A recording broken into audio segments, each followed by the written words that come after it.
안녕하세요. 데이커스입니다. 와, 요 나비가 날아갈 듯한 요 아이요. 나비수국입니다.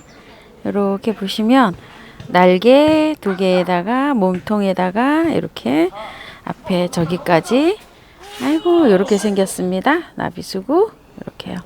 꼭 나비를 닮았죠. 앞에 요거까지. 요 나비수국을요 제가 하도 예뻐서 작년에 유튜브 영상에 나오는데 보니까 너무 예뻐갖고 제가 작년에 요 아이를 10월 초에 사갖고 한 아이 들여왔답니다. 가격이 결코 싸지 않아요. 작년에 14,000원인가 주고 샀었던 것 같아요. 그런데 가을에 이 아이를 가을에 구입하니까요. 겨울에 월동을 못하니까 겨울에 죽는 경우가 허다한 것 같아요. 저도 하우스에서 11월 달까지 꽃이 피었었어요. 이 아이가 10월, 11월 두 달 동안 잘 크더라고요. 꽃도 잘 크고. 그런데 겨울에 잎이 다 떨어져더라고요. 12월 달에 어느 날 갑자기 이 하우스에서 저기 입구에 있었는데 추워서 그런가 하고서 제가 이 안쪽으로 들였어요. 그런데 다 떨어지고 앙상한 가지만 남아 있었어요. 그런데 봄에 꽃잎이 나오나 하고 계속 기다려 봤는데 꽃잎이 안 나와요. 그래서 기다리다 제가 5월 초까지 기다렸어요. 그래도 싹이 안 나와서 봤더니 뿌리가 제대로 그 활착을 못 하고요. 너무 늦게 가을에 사오니까 뿌리가 제대로 활착을 못 하고 죽었더라고요. 그래서 꽃은 봄에 사야 되지 가을에 사면은 겨울 기간에 뿌리 활착을 제대로 못 해가지고 그런 경우가 많은 것 같아요. 그래서 이 나비수국도 봄에 사는 거를 추천을 드립니다. 가을에 사는 것보다도요. 요거 나비수국을 제가 분갈이 하는 영상을 찍어 드렸어야 되는데 여기 화분 제가 요새 수리하느라고 한 2, 3일 이렇게 펼쳐 놔 가지고 굉장히 여기가 복잡해서 제가 분갈이를 했답니다. 분갈이는요 흙을 다 털고 했어요. 탈탈 다 털고 저기 산모래 한 50 정도에다가 밭흙을 한 40 정도 넣고요. 그 다음에 이제 펄라이트하고 중간 마사를 조금 섞었습니다. 배수 잘 되게 하기 위해서. 그래가지고 반반 한 50대 50으로 이렇게 섞었다고 보시면 되는데요. 여러분은 이제 밭흙이 없으시니까 원예용 용토를 한 40 넣으시면 될 것 같아요. 그리고 마사 한 40, 그 다음에 펄라이트 10 정도, 요 정도 넣어서 혼합하셔서 하시면 될 것 같아요. 원예용 용토가 있고 원예용 상토가 있는데 원예용 용토를 쓰시기 바랄게요. 나비수국 이렇게 부르는 거는 그냥 시장에서 이렇게 파는 유통명이라고 합니다. 요거는 이제 이름은 좀 저기가 아직까지 정확하게 부르는 이름은 없는 것 같고요. 학명은 로데카 미리코이데스라고 합니다. 아이고 이름도 참 어렵습니다. 로데카 미리코이데스. 그리고 꿀풀가라고 합니다. 요거는 뭐 수국, 나비 수국이라고 부르고는 있지만 수국과 같은 그런 계열은 아니고요. 꿀풀가라고 합니다. 꿀풀가. 아프리카 열대지방에서 왔다고 하는데요. 이 아이는 내한성이 굉장히 좋다고 하는데 검색을 해보면요. 마이너스 한 5도까지 견딘다고도 돼 있는데 마이너스 5도 힘든 것 같아요. 제가 작년에 키워본 결과로는요. 그리고, 어떤 분들은 이게, 베란다에서 10도 이상을 유지해가지고 계속 이렇게 하니까, 겨울에도 12월 달에도 꽃이 피었다고 하시는 분이 계세요. 그리고 이제 1월 달에는 이게 잎이 다 떨어졌다고 하시는 분도 계시는데, 베란다 활동입니다. 노지 활동은 안 됩니다. 이거 그 노지 활동 시켜 보신다고 하신 분도 계시는데 아마 안 됐을 거예요. 개화는 봄부터 초겨울까지 이렇게 된다고 하는데 겨울에 여기 온도를 좀 높여줘 가지고 그 거실 같은 데서 꽃을 피우면은요 꽃이 이렇게 피는데 여기 잎마름, 꽃마름 꽃이 마른답니다. 이렇게 키워보신 분 그 경험담을 보시면은 그러니까 겨울에는 한 3개월 정도, 3, 4개월 정도 이 아이를 쉬게 하는 게 최고인 것 같습니다. 그래야지 쉬어야 이 아이도 또 활력을 찾고 휴식을 가졌다가 다시 또 예쁜 꽃을 또 하겠죠. 겨울에 잎이 다 떨어지고 하나도 없답니다. 여기에 바짝. 저도 그랬어요.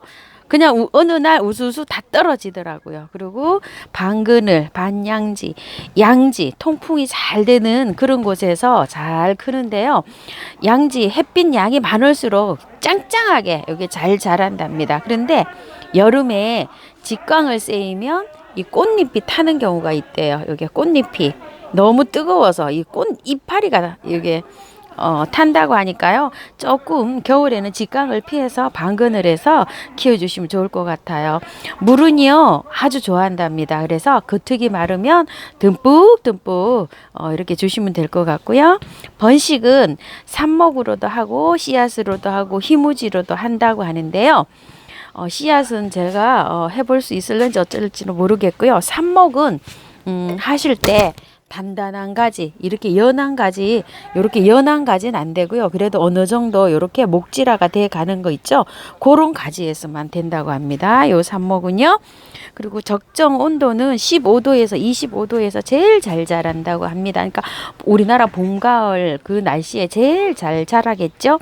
근데 여름도 잘 견디는 편이라고 합니다. 그리고 이 아이는 나무로 키워가지고 이렇게 해야지 수월하대요. 그래서 나무로 이렇게 키우려면은 요것도 제법 제가 보니까 수영이 잡혀서 왔어요. 나무가 이게 깨 보니까 이게 좀 보세요. 나무가 여기 목대 좀 보세요. 이렇게 나무가 돼 있어요. 목질화가 돼 있어요. 작년에 그 제가 14,000원 주고 산 아이는요. 쭉 하고 그냥 이런 대만 쭉 올라가 있었어요. 그런데 이 아이는 제가 지금 10,000원 주고 양재동에서 사왔는데요. 세상에 나무가 이렇게 밑에가 불sam에 목질화가 이렇게 형성이 돼 있답니다. 이게 좀 보세요. 개 중에 제가 나무가 제일 튼튼한 걸로 골라왔어요. 이렇게 돼갖고 목질화가 이렇게 돼 있는데 이렇게 나무처럼 수영이 되면 아주 키우기가 쉽답니다. 그리고 이 아이는 이렇게 그 웃자람을 잘한대요. 이렇게 위로 쭉쭉 이렇게 웃자람이 심해가지고 봄에 이거를 잘 관리를 해야 된다고 합니다. 분갈이는요 봄에 3월 달에 해주는 게 제일 좋다고 합니다. 3월 달에 이제 분갈이 하고 난 다음에 이 아이는 막 새싹이 나온대요. 이렇게 분갈이를 하고 나면 바짝 그 앙상한 가지에서 새순이 막 나온답니다. 그렇게 새순이 나오면 순자르기를 해줘야 된답니다. 이렇게 순자르기 얘기가 나왔는데요.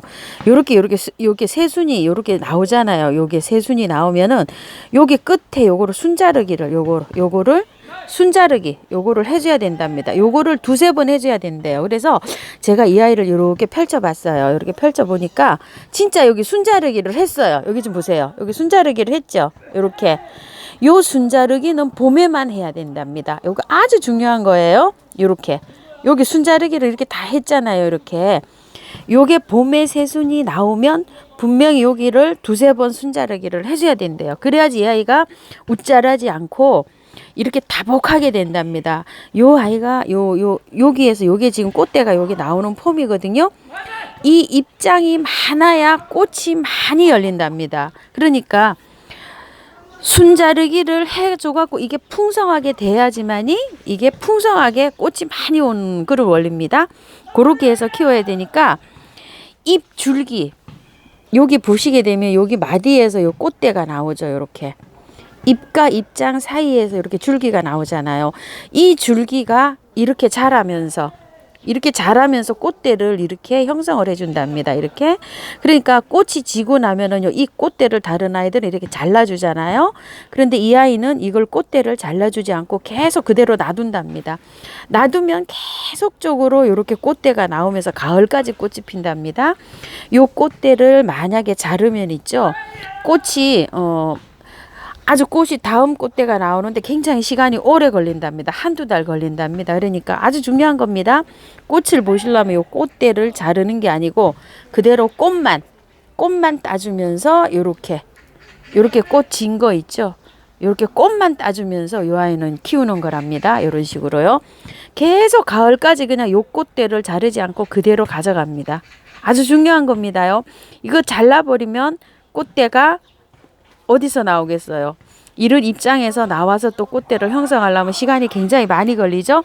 그러니까 꽃대 자르지 않고 계속 이렇게 키웁니다. 봄에 순자르기는 하는데 봄에만 합니다. 3월 달에 분갈이를 해주면 3월 말쯤이나 4월 달쯤 이게 베란다에서는 잎이 나온다고 합니다. 그러면은 그 잎이 나올 때 이렇게 순이 나오잖아요. 그럼 요 정도 자라면 순자라기, 요 정도 자라면은 순자라기 한번 해주고 또 한 보름 지나서 또 자라면 한번 해주고 이렇게 한 2번 정도 이렇게 해주면 이 아이가 5월 달쯤 꽃이 핀답니다. 이렇게 해가지고 하면은 첫설이 올 때까지 이렇게 계속적으로 이렇게 꽃이 핀다고 합니다. 꽃 저기는요 애정 뭐 매혹 마술이라고도 뭐 이렇게 한다는데요. 이게 보면 그런 것 같죠? 어울리는 것 같습니다. 마술 부리는 것 같죠? 꽃이? 이렇게 해가지고 오늘은 수국 키우기 한번 알아봤는데요. 봄에 이걸 들이실 때 봄에 지금쯤 들이시는 게 좋을 것 같아요. 가을에는 들이시지 말고요. 가을에 들여가지고 또 한 달 정도 이렇게 꽃 보고 저처럼 작년에 저처럼 이게 뿌리 활착이 잘 안 돼서 꽃을 못 피우게 되면 아깝잖아요. 그렇게 해서 하면 아까우니까 혹시 구입하실 분들은 봄에 구입하시고 목대를 보시고 이렇게 나무처럼 이렇게 된 아이 이런 아이들을 또 구입을 하시는 게 좋고요.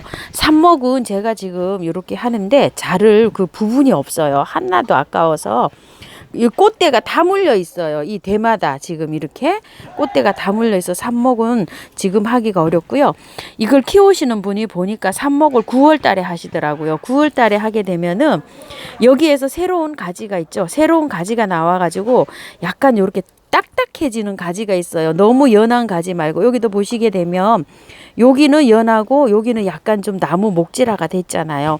요렇게 목질화가 된 가지를 하는 게 좋답니다. 이 가지로 마를 것 같으면 여기 이파리를 놔두고 요 정도에 자르는 게 좋겠죠. 요 정도에. 여기도 한번 보시게 되면 잘 보이지가 않죠.